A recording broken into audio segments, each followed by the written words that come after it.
கதை இது கதை எங்க ஊரு கதை அப்பனாத்தா பாட்டன் பாட்டி சொல்லி வந்த கதை கதை இது கதை எங்க ஊரு கதை அப்பனாத்தா பாட்டன் பாட்டி சொல்லி வந்த கதை பாட்டி சுற்ற வடையில ஆரம்பிச்ச கதை இப்ப பல்லு போய் சொல்லு போய் கண்ணம் ரெண்டு முள்ள போய் தாக கிடந்தாலும் நாங்க கேட்போமல்ல கதை ஊர் கதை உறவு கதை நாய் கதை நரி கதை தெய்வ கதை தேச கதை பேய் கதை பெருமாள் கதை ஒட்டி உறவாடி நாங்கள் ஊட்டி வந்த கதை ஒட்டி உறவாடி நாங்கள் ஊட்டி வந்த கதை எங்க பாரம்பரியங்களை பக்குவமா பண்ணி காத்து சந்ததிகள் தோறும் நாங்கள் காத்து வந்த கதை சொல்ல போறோம் நல்ல கதை சொல்ல போறோம் டான் தொலைக்காட்சியில் கதைக்கு ஒரு பஞ்சம் இல்ல கதை சொல்ல போறோம் நாங்க கதை சொல்ல போறோம் டான் தொலைக்காட்சியில் கதைக்கு ஒரு பஞ்சம் இல்ல கதை நேரம்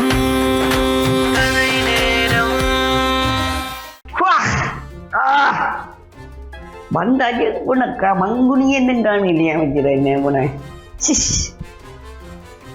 அப்போ மாற சொன்ன நான் படிச்சு தாண்டே போனோம் நேரத்துக்கு வாடாப்பாண்ட அவன்தான் வாரது வேலை நேரம் கேட்ட வந்து போன் அடிச்ச போட்டு ஏதோ சொல்ல போறேன் பாப்போம். ஹலோ ஹலோ மன்னா நீ நாட்டில பெரிய பிரச்சனை மன்னா என்ன பிரச்சனை நான் இங்க சுற்றுலா போக இருக்கிறேன் நீ அதுக்குள்ள வந்து மன்னன் கொண்டு உனக்கு உனக்கு நான் நேற்று என்ன சொன்னேன் உனக்கு இந்த நாட்டுல பாத்தீங்கன்னு சொன்னா principal strike railway station strike அதே நீ பாரு எனக்கு இதுல போன்ல கேட்கற எந்த இதுவும் இல்லை எனக்கு போன்ல கேட்கறதுக்கான மண்டைகள் ஒன்றுமே இல்லாம இருக்கு எனக்கு வேலை செய்தில்லை நான் இப்ப வந்தது வந்து சுற்றுலா போகணும்ன்றதுக்காக வந்து நிற்கிறேன் உனக்கு நான் நேற்று படிச்சு சொன்னல சரி சரி நீர் அதுகளை இங்க நேரடியாக கதை எவ்வளவு சொல்ற வேறும் கெதில வேறும் வெளிக்கிட போகுது வணக்கம் என்னடாப்பா ஓன வைக்கிறதுக்கு இடையில அதுக்கிடையே வந்து நீ இதுல வந்து நான் அடிச்சிருக்கேன் இல்ல நான் எங்க நீங்க நிக்கிறீங்கன்னு தெரியாது நான் அப்ப இதை இப்ப என்னன்னு சொன்னா இதால யாரும் போயிடுவாங்களோ போக விடாதுன்னு தடுப்போம்னு சொல்ல வந்தேன் நீங்க எங்க நிக்கிறீங்க நீங்க தப்பியோட புரியணும் நேற்று தப்பி வர்றல அதெல்லாம் சரி வரா உனக்கு நான் நேற்று என்ன சொன்னேன் நான் சுற்றுலா போகணும் பேரண்டைக்கு சுற்றுலாவுக்கு போக வேண்டி இருக்குதுண்டு அதுக்குள்ள வந்து நாட்டு பிரச்சனையை திரும்ப கொண்டு வர இருக்குல்ல நாங்க இப்ப நீங்க நாட்டுல தலைவர் நான் நாட்டுல ஒரு பெரிய மந்திரி அப்ப வந்து நாட்டுல எல்லாரும் பிரச்சனை பட்டு கொண்டு இருக்கிறாங்க ரோட்ல நிக்கிறாங்க எல்லாருக்குமே பிரச்சனை டாக்டர்மாருக்கு பிரச்சனை ரயில்வே ஸ்டேஷன் பிரச்சனை பிரின்சிபல் மாதிரி பிரச்சனை இப்ப டிஓ யூனியன் பிரச்சனை டீச்சர்ஸ் யூனியன் பிரச்சனை மற்ற இப்ப கூலி தொழிலாளர் கூட பிரச்சனை பண்ண போறாங்க எல்லாம் இதுல டாக்குமெண்ட்ஸ் இருக்கு எல்லாம் ஆவணம் இருக்கு பாருங்க ஒவ்வொரு நாளும் நியூஸ்ல போட்டு இருக்காங்க எல்லா நியூஸ்லயும் எல்லா பேப்பரும் இருக்குது நீங்க ஒரு நாட்டை தீர்க்காம விட்டுட்டு எல்லாம் ஒரு பிரச்சனை கொண்டு வந்திருக்க தூக்கி போறாங்க குப்பையில இதுகள் தெரிஞ்சுதான் நான் மனசுக்கு கொஞ்சம் ரிலாக்ஸா இருக்கட்டும் சுற்றுலாவுக்கு போகணும்னு பார்த்தா இந்த மந்திரி மன இவங்களை வந்தாலே பிரச்சனை தான் எனக்கு எப்ப பார்த்தாலும் நீங்க கூலாத்தானே இருக்கிறீங்க சபைக்கு போனாலும் நல்ல சாப்பாடு நல்ல தண்ணி மெதுவாக வீட்டு இருந்தாலும் டென்ஷன் ஆகாது சனம் கூட துன்பப்படுது எல்லாரும் துன்பப்படுறாங்க டாக்டர்ஸ் மாருக்குள்ள டாக்டர்ஸ் மார் பிரச்சனை டீச்சர்ஸ் மாருக்கு பிரச்சனை அவனுக்கு பிரச்சனை ஒரு நாடு நல்லா வர வேண்டாம் எங்களோட நாடு ஒரு உலகத்தில் ஒரு நம்ப நாடா வர வேண்டாம் எங்களோட காலத்துல வர வேண்டாம் எவ்வளவு கஷ்டப்படுறேன் நான் ரிலாக்ஸ் கத்திட்டியா மூச்சை கொஞ்சம் முடிட்டு வாண்டு மூச்சை கொஞ்சம் மேலே அப்படி மெதுவா விடு மேலே மெதுவா விடு தண்ணி எடுக்கு தண்ணியை போய் குடிச்சிட்டு வா தண்ணி விடாக்கல நீங்க தண்ணி விடாக்கலையா சரி இதுக்கும் கத்தாது உனக்கு பிபி இருக்கா இருக்குது நான் போனேன் எங்க போனீ டாக்டர் செக் பண்ணினா டாக்டர் சொல்லியிருக்கார் ஓவர்லோட் ஒர்க் பண்ணவனா இந்த நாட்டில் எவ்வளவு பிரச்சனை நடக்குது நீங்க அவ்வளவு கூலா இருக்கிறீங்க அவன் உங்களை போட்டு கிளிக்கிறாங்களே எல்லாம் எனக்கு இது இல்ல இப்ப நாங்க என்ன செய்ய மாட்டா இப்ப நீர் பாஸ்போர்ட் எல்லாம் கொண்டு வந்துட்டு ரைட் எல்லாமே தாண்டி ஆச்சு இப்ப நாங்க என்ன சொன்னோம் பிள்ளைங்க வெளிக்கிட்டு போவோம் ஜெர்மனுக்கு போவோம் இந்தியால எகிப்துக்கு போவோம் ஜோர்தானுக்கு போவோம் அப்படி இப்ப என்ன இஸ்ரேலுக்கு போவோம் அமெரிக்காவுக்கு போவோம் அப்படி பக்கத்து இந்தியாவுக்கு போவோம் பாகிஸ்தானுக்கு போவோம் ஒவ்வொரு இடமா போய் இப்ப அதுக்கு முன்னுக்கு நாங்க வட்டம் அடிச்சு சுத்தி பார்ப்போம் உமக்கு நான் இளநாட்டு உங்களோட நாடு எப்படி இருக்குன்றத சுத்தி காட்டுறேன் அவ பிரச்சனை எல்லாம் பார்க்க போறீங்களா பார்த்து உடனுடன் அதுல இறங்கி கதைக்க போறீங்க. அதுதான் சரியா. நீர் இதை பற்றி ஒண்ணும் கதைக்காதே சரியா. நீ கொஞ்சம் ரிலாக்ஸ் ஆகும். அந்த குப்பையை தூக்கி படியால போடும், அதெல்லாம் தேவையில்லை. இது வச்சிருந்தா தான் பிரச்சனை. அதுல நான் எல்லாம் சில நேரத்துல இப்படியான இதுல எல்லாம் நான் பாக்குறதே இல்லை.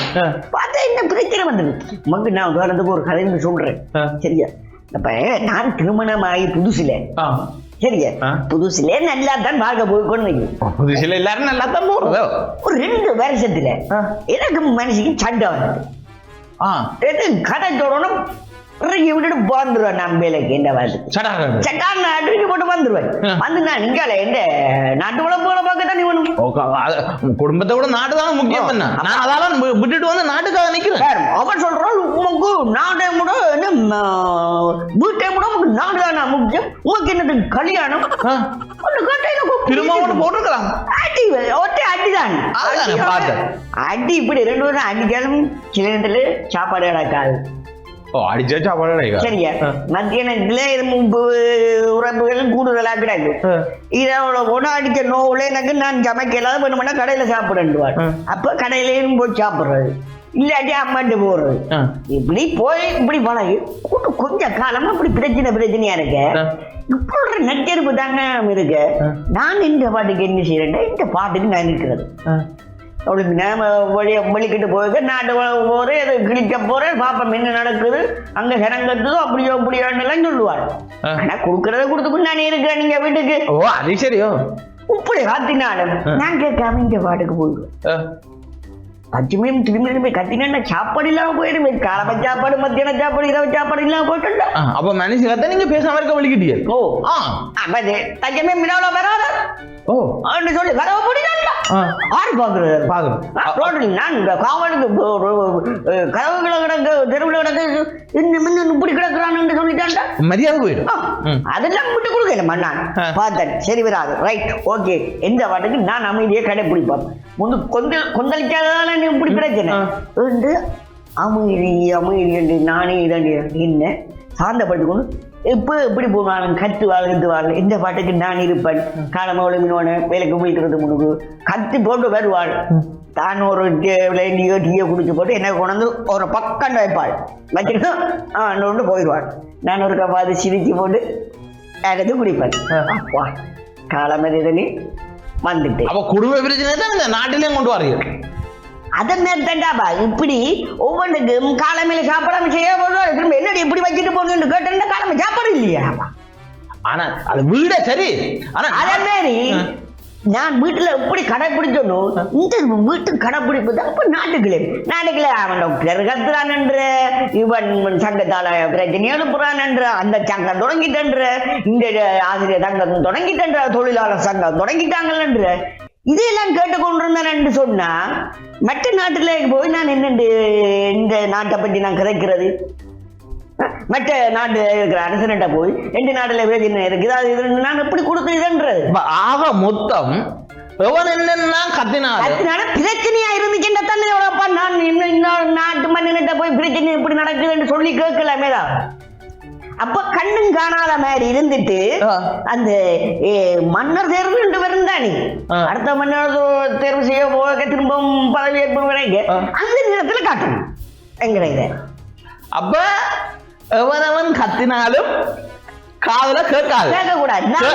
ரிலாக்ஸா இருந்தால் தான் அடுத்த நாள் இடம் போகணும். பச்சமையம் இந்த பேர் உன்னை கொண்டு போயிட்டு நீ இப்படியே கத்துற, அவசரப்பட்டு கத்துற. இப்ப ஏன் சொல்ற மெதுவாக்கல, அவசரப்பட்டு கத்துற கட்டிடும். இந்த காசுல நான் உன்னை கொண்டு போய் செலவழிக்கலாமா? உனக்கு அங்க கொண்டு போய் டாக்டர்கிட்ட கொடுத்தா உனக்கு பிபி வந்துட்டு இதாகிட்டு விழுந்துட்டேன். உன்னை கொண்டு போய் அங்க விட்டா அவன் டாக்டர் நான் செகண்ட் நாள் நீ செத்து போயிடுவேன்.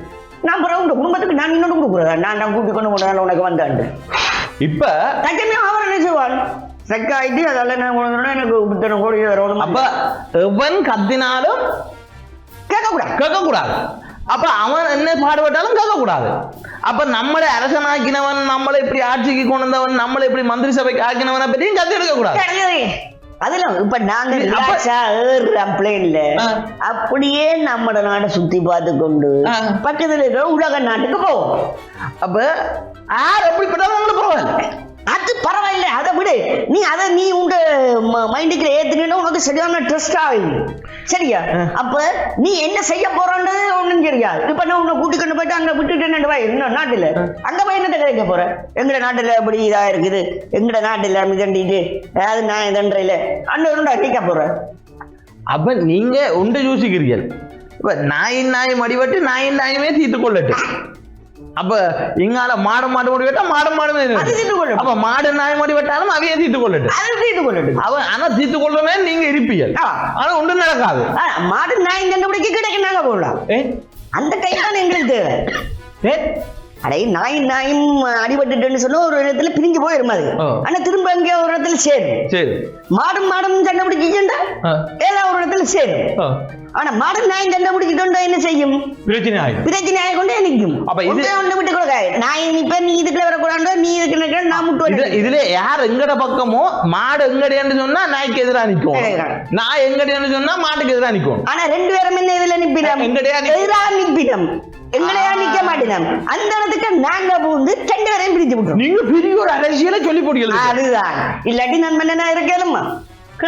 உண்மை மேல மங்கனி அமைச்சரா தான் இருக்கணும். அப்ப இந்த எவர் வில் எடுத்தாலும், அவர் அம்பெடுத்தாலும், அவர் சம்மட்டி எடுத்தாலும், அவர் கோடாலி எடுத்தாலும், அவர் கத்தி எடுத்தாலும், அவர் தோக்கு எடுத்தாலும் நோ டென்ஷன். நீ அதை உமக்கு இந்த துரோணாட்சியாக இது தெரியும் தானே?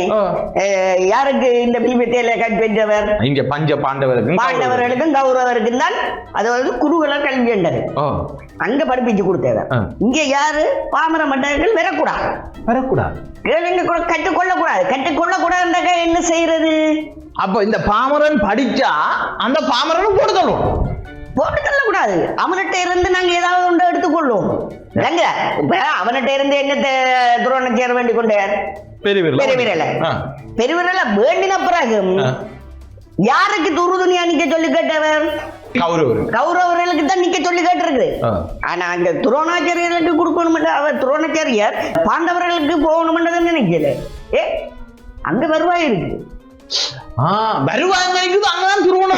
அங்கதான். அப்ப அந்த அரசியல் மக்கள் நீர் வடிவா புரிஞ்சு கொண்டிருந்தா மன்னன் நான் அங்க நிக்கணும் புரிஞ்சு கொண்டிருப்பேன் நினைக்கிறேன் நான். அப்ப அர்ஜுனன் எவ்வளவு வில்வித்த பழகினாலும், எவ்வளவு அம்புகள் அடிக்க தெரிஞ்சாலும், காண்டிபம் வீச தெரிஞ்சாலும், ஆனா துரோணர் கௌரவ பக்கம். ஆனா கௌரவர் நாடு சரி கடைசி மட்டும் பாண்டவரை கொடுக்க மாட்டேன் கொடுக்கல. ஆனா கௌரவர்கள் கடைசி மட்டும் துரோணாச்சாரியம் பெருசா மதிக்கல. விளங்குதா? ஆனா பாண்டவர்கள் துரோணரை மதிச்சவங்கள். கௌரவர் மதிக்கல. அவரை கொண்டு ஒரு இடத்துல வைத்திருந்தார். துரோணர் ஆசிரியர் என்ற இடத்துல வைத்திருந்தாங்களே இல்லையே. அவன் சொல்றதெல்லாம் கேட்டு இல்லையண்டல அந்த போர் நடக்கலாம் தெரியும் தானே. இப்படித்தான் இந்த நியாயப்படுத்தான் போடும் அவளோட துயிலுடைய குரான் கிடைக்க துரோணாச்சாரிய கதை எடுபட்டது அந்த இடத்துல. ஆட்டு துரியோதனன் என்றால் எடுபட்டது. அப்ப அந்த ஸ்பொட்ல யார் பெரியாளோ அவன் தான் நடுவர். மற்றது எவ்வளவு கத்தினாலும் அப்ப என்ன செய்வான்? துரியோதனன் என்ன செய்தான்? இங்க இருந்து இவர் இங்க போகக்கூடாதுக்காக சிலதுகளை கொடுத்த பிறகு கௌரவமா கொடுத்து என்ன செய்திருந்தான்? தன் அரியணைக்கு பக்கத்துல அப்ப மேல வச்சிருந்தான். அப்ப இங்க வாழ்நாள் தலைவர்கள், வாழ்நாள் இயக்குனர்கள், வாழ்நாள் பேராசிரியர்கள், வாழ்நாள் பணிப்பாளர்கள் எங்கெங்க பெரியவங்க இருக்கிறாங்களோ ஆறாருக்கு விரிசா இருக்காங்களோ நெஞ்சுக்க ஊத்துது. அப்பவும் சொன்ன நான் டென்ஷன் ஆகாத, கூலாகு வரேன், தண்ணி ஊற்றிட்டு வரேன், எடுத்துக்கொண்டு வரேன் நான் போய்.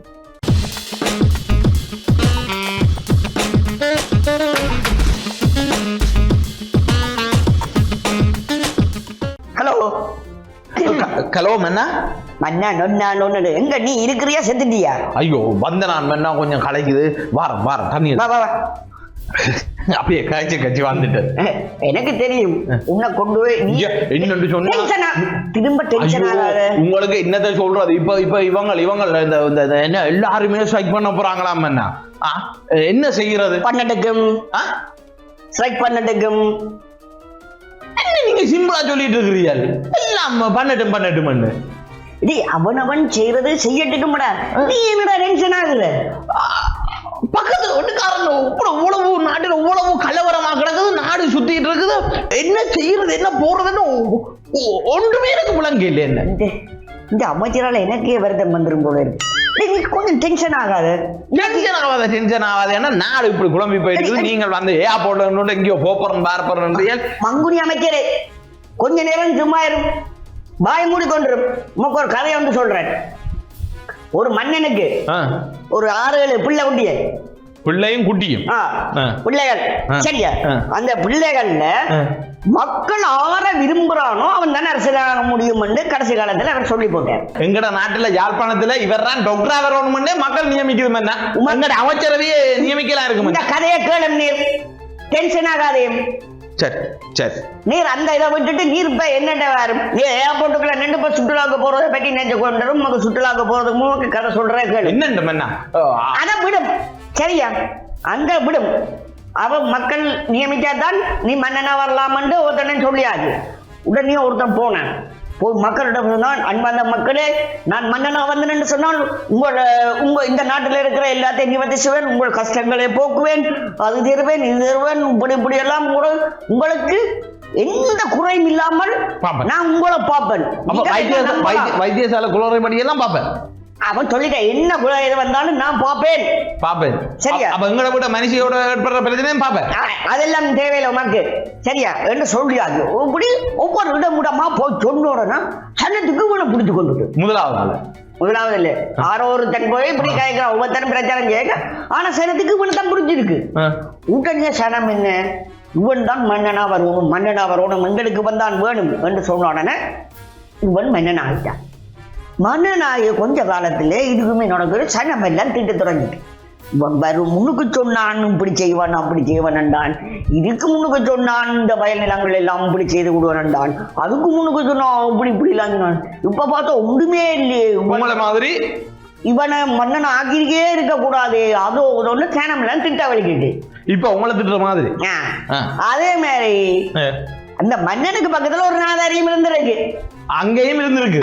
சரியா? பட தளபதி ஒருத்தர் இருந்துக்கான் அவரோட.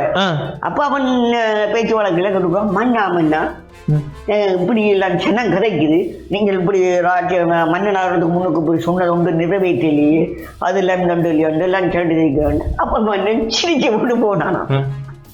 இப்படி அவன் கேட்கறது தட்ட உள்ள குமரலையும் கொண்டுறான்.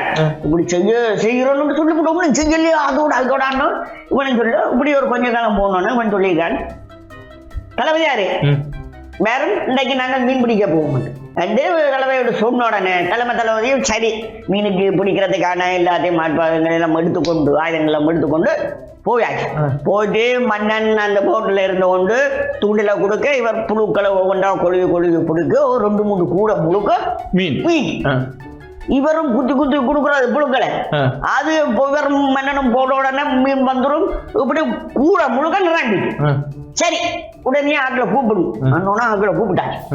கூப்பிட்டு கூட சுமந்து கொண்டு வரைக்கும் இவர் உடனே மன்னர் கேட்டீரான், இப்ப உமக்கு என்ன மாதிரி இருக்கு, இப்ப இதை பார்க்க உமக்கு என்ன ஞாபகம் இருக்குண்டு, என்ன பண்ண தூண்டில போட்டோம், புழுவை குத்தினோம், தூண்டில போட்டோம், மீனை பிடிச்சிட்டோம், கொண்டு வரோம். அப்ப தூண்டில போட்டுத்தானே இதை பிடிச்சிருக்கு, தூண்டில இதைய போட்டுத்தானே பிடிச்சிருக்கு. அப்ப இந்த உயிரோட இருக்கிற மீன்களுக்கு ஏதாவது கொடுக்க வேண்டும் உமக்கு தோன்ற இல்லையான்னு கேட்டிருக்கேன். யார்கிட்ட? தளபதியா. உயிரோட இருக்கிற இந்த மீனுக்கு பிடிச்ச மீனுக்கு உணவு கொடுக்கணும் உமக்கு தோன்ற இல்லையாண்டா. அது எப்படி மன்னா, நான் எங்கட நோக்கம் வந்து மீனை பிடிப்பாரு. மீனை பிடிக்கிறதுக்காக தூண்டில இரை போடுறதா எங்களுக்கு வேலை. அப்படி இல்ல, அதுக்குள்ள நீர் கொடுக்கறாங்க, பிடிக்கிறதா எங்கட வேலை. பிடித்த மீனுக்கு சாப்பாடு போடணும்னு அவசியம் இல்லையா எங்களுக்கு. அவன் சிரிச்சு போன, இதைத்தான் நானும் செய்தேன். விளங்கிட்டேன். என்ன செய்தான் சொன்னது எல்லாத்தையும் சொல்லி போட்டு நானே கொடுக்கலாமா? நீங்க ஒரு முழு அரசியல்வாதி. அப்ப நீங்க இவ்வளவு தூரம் முழு அரசியல்வாதி இருக்கல, எங்க நாட்டில உள்ளவர்களை கொண்டு விலங்கையில பாருங்க, அந்த தூண்டில உள்ள புழுவை பார்த்து உண்மையான சாப்பாடுன்னு சொல்லி இந்த ஏமாத்து அதுக்குள்ளே அடிபட்டு கிடிபட்டு போய் முதல் கொத்துப்பட்டு போற இந்த சட்டை யோசிக்க, இந்த சனம் இப்படியே திரும்ப திரும்ப கொத்துப்பட்டு சாவணும். அதுதான் இப்ப உமக்கு தூண்டில்ன்றது யாருன்னு விளங்கிட்ட. நீங்க சொன்ன போய் பிரச்சாரம் நான் நியமிச்சு விட்டு மிச்ச சின்ன சின்ன அடுத்த மந்திரிமார்கள் சின்ன சின்ன மந்திரிமார்கள் தூண்டில் வந்து நீங்கள் பாவிச்ச உத்தி அதுல கொழுவினம் இத நீங்கள் பயன்படுத்தின பொய் பிரசாரங்க இந்த மீன் வந்து அந்த பொய் பிரசாரத்தை உண்மை என்று நம்பி அந்த பொய்யான நாங்க மாட்ட போறோம்னு தெரியாமல் அந்த மீன்கள் போய் மாட்டின மாதிரி ஏட்டிக்கு போட்டியான்ற மாதிரி நம்முடைய போய் மாட்டின மாதிரி இந்த கதை எங்க போய் இடிக்குது பாருங்க மண்ணா இப்ப விளங்குதா நான் போட்ட தூண்டல்கள்லாம் உள்ளுக்குள்ள இருக்குது அதே மாதிரி உனக்கு இன்னும் ஒன்று சின்னனா சொல்றேன்டா கண்டு சரியா அப்ப நீங்க உங்களோட அரசியலை எனக்கு படிப்பிக்கிறீர்கள் அத நீ டென்ஷன் ஆக கூடாது சிலதுகளை நீ கற்றுக்கொள்ளணும் அடுத்தது உனக்கு இன்னொன்று சொல்றேன் ஆக மொத்தத்துல மற்றவனை பற்றி கவலைப்படக்கூடாது அப்ப நாங்கள் எவ்வளவும் பொய்யலையும் புரட்டலையும் சொல்லி நம்மட வாழ்க்கையை பார்த்தா சரி நம்மட வாழ்க்கையில நாங்க நல்லா இருந்தா தான் மற்றவங்களை அப்ப இவ எல்லாரும் தங்களோட மக்களுக்காக போய் இப்ப தங்களையும் வளர்ந்து போயிடும் நீங்க நல்லா இருக்கும் உமக்கோ இன்னும் ஒரு கதை சொல்றேன் சொல்லுங்க ராமாயணம் தெரியும் தானே பார்த்திருக்கிறேன் படிச்சிருக்கிறேன் படம் பார்த்திருக்கிறேன் ராமாயணத்துல சுக்ரீவன் வந்து என்ன செய்யறான் யாரு தெரியுமா வாலியில தம்பி வாலியோட அசைக்க முடியாத ஒரு வீரன் அத ராமன் அப்படி கொள்றான் ஒளிஞ்சு நின்று கொள்றான் ராமனாரு கடவுள் இங்க ராமன் வந்து ஒரு கடவுளால உருவாக்கப்பட்டு ஒரு கடவுள் என்ன ஒரு கடவுளுக்கு வாலிய கொள்றதுக்கு இது இல்லையா அப்ப நீங்க சக்தி இல்லையா இவ்வளவு ஒரு துரோகம் என்ன ஒளிஞ்சு நின்றுதான் வாலிய கொண்டிருக்கான் அது ஒளிஞ்சிருந்து கொள்றதுக்கான யுக்தியை கொடுத்தது ஐடியாவை கொடுத்தது யாரு தெரியுமா சுக்ரீவன் வாலியோட தம்பிய ஓ அடே உள்வீட்டு பிரச்சனையான தமிழனை கொள்றதுக்கு இன்னொருத்தனை வச்சு அதாவது அந்த தமிழ்கிட்ட இருக்கிற பதவியில வேணும் பறிக்கோணுமெண்டா யாரு அவங்க கீழே இருக்கிறவனுக்கு தான் தெரியும் எப்படியான இது வரைக்கும் என்னென்ன இதுகள் இருக்குது என்னென்ன வீக்னஸ் இருக்கின்றது அப்ப இதுல வாலிக்கு ஒரு விஷயமும் தெரியாமல் இந்த சுக்ரீவனும் ராமனும் கையாண்ட சூழ்ச்சியில இந்த வாலியாகப்பட்டு செத்து போச்சு அப்ப இப்படித்தான் இங்க நடக்குது இப்படி இந்த வாலிகள் இந்த சுக்ரீவன் ராமன் என்கின்ற அந்த நல்ல பூர்வ போத்தின ராமன் சகோதர பாசம் கொண்டு போத்தின இந்த சுக்ரீவன் இவர்களால இந்த நம்பிக்கையும் வீரத்தோடையும் வாழ்ற வாலிகள் கொல்லப்பட்டு கொண்டே இருக்கிறார் அடுத்தது இன்னும் ஒன்று சொல்றேங்களும் இன்னும் மட்டும் புரிஞ்சு கொள்ளும் ராவணன் சண்டை இலங்கையில் நடந்தது அதுல வந்து ராவணனாரு மிகப்பெரிய மன்னன் கைலாயத்தையே அசைச்சவன் சிவன் வந்து காட்சி கொடுத்து இவனுக்கு கண்ட ஒரு இது சமாதானம் பாடினவன் சாகாதவரன் விளங்கியதானே ஆனா அவனுக்கு ஒரு மகன் இருந்தது தெரியும் தானே யார் இந்திரஜித் அவன் எப்படிப்பட்டவன் முற்றும் கற்ற ஒரு இளவரசன் அவன் போனான்னு அவன் ஒரு விஷம் மறைஞ்சிருந்து கத்திட்டு போனான் ஆனா இந்த இதுகளை ராமர் படையில இருந்து ராமண்ட படையில இருந்து எல்லாரும் சாவேக்க என்ன செய்திருக்கிறான் ஆறு வந்து வயலுக்கான இந்த யுக்திய இதுகளை ஐடியா கொடுத்தது இவள் சாகாம இருக்கணும்னு சொன்னா என்னதான் செய்யணும்ன்றது சஞ்சீவி மூலிகையில கொண்டு வர்றவங்க யாரு சொன்னது ராவணன் தம்பி யாரு ராவணன் கும்பகர்ணன் விபீஷன் அவன் வேலைக்கே ராமனோட போய் சேர்ந்து இங்க பேரன் பேசிக்கொண்டு இங்க எல்லாம் செத்து மடியேக்க அவன் மனைவி விபீஷன் மனைவி தான் சொல்றான் இங்க எப்படி ஒன்று இருக்கு சஞ்சீவி மேல இருக்கு நீ பேர்த்து கொண்டு வா அந்த மூலியை கொண்டு வரதான் யாரு அனுமான் மலையோட பேர்த்து கொண்டு வர இங்க அப்ப அங்கே மேற தம்பியா இங்கேயும் அந்த பவர் அந்த எல்லாமே போத்த ஒரு ராமன் நல்லவன் அதே மாதிரி இந்த தம்பி பாசக்கார தம்பி ஒரு எல்லாம் பொருந்திய சர்வ வல்லமை படைத்த ஒருவனை துரோகத்தால் விழுத்துகிறார் எங்க பார்த்தாலும் துரோகம் இருக்குதானே அதே மாதிரி தான் இப்ப நான் இருக்கிறது காரணம் என்ன செய்யுமா இப்ப ஒவ்வொருத்தரும் இருக்கணும் தானே சங்கங்கள் ஆசிரியர் சங்கம் வைத்தியர் சங்கம் ஒவ்வொருத்தரும் இருப்பினும் தானே தொழிலாளர் சங்கம் இருக்கு அவைகளுக்குள்ளேயும் ஒரு தம்பி என்று இருப்பான் தானே அதுக்குள்ளேயும் ஒரு சுக்ரீவன் இருப்பான் அதுக்குள்ளேயும் ஒரு விபீஷணன் இருப்பான் அதுக்குள்ளேயும் ஒரு ஜூதாஸ் கரியோத் இருப்பான் அதுக்குள்ளேயும் ஒரு எட்டப்பன் இருப்பான் பிடிச்சா இந்த அவங்களை பிடிச்சா இல்ல இத சுமூகமா முடிச்சிடலாம். நீங்க இப்ப நடந்த பிரச்சனைக்கு தானே இப்ப முந்த நாள் நடந்த பிரச்சனை அது தாங்களாவே அதுக்குள்ள அதுல பிடிச்சு அவங்களாவே செஞ்சு முடிச்சுட்டாங்க. அவ நீங்க பிடிக்க இல்லை. இதுதான் இந்த சிஸ்டத்துக்காக தான் இப்படிதான் வேலை போய் நாங்க உல்லாசமா இருந்து வெளிநாடுகளுக்கு போய் உல்லாசமா இருந்துட்டு வந்தோம்னு சொன்னா இன்னும் நாங்க என்ன செய்யலாம் எங்கட பட்டியே தீட்டலாம். நாங்கள் கொஞ்ச காலம் ஓய்வா இருந்தா எங்களுக்கு ஒரு ரிலாக்ஸ் கிடைக்கும். அதுக்குள்ள இன்னும் படிச்சு அப்ப இதுக்குள்ள வார புதிய பிரச்சனை எல்லாத்தையும் சிம்பிளா உடைக்கலாம். சரி, வெளிக்கடு மங்குனி அமைச்சர் நேரமாச்சு பிளேன் ஸ்டார்ட் பண்ணி நான் போவோம். வெளிக்கடு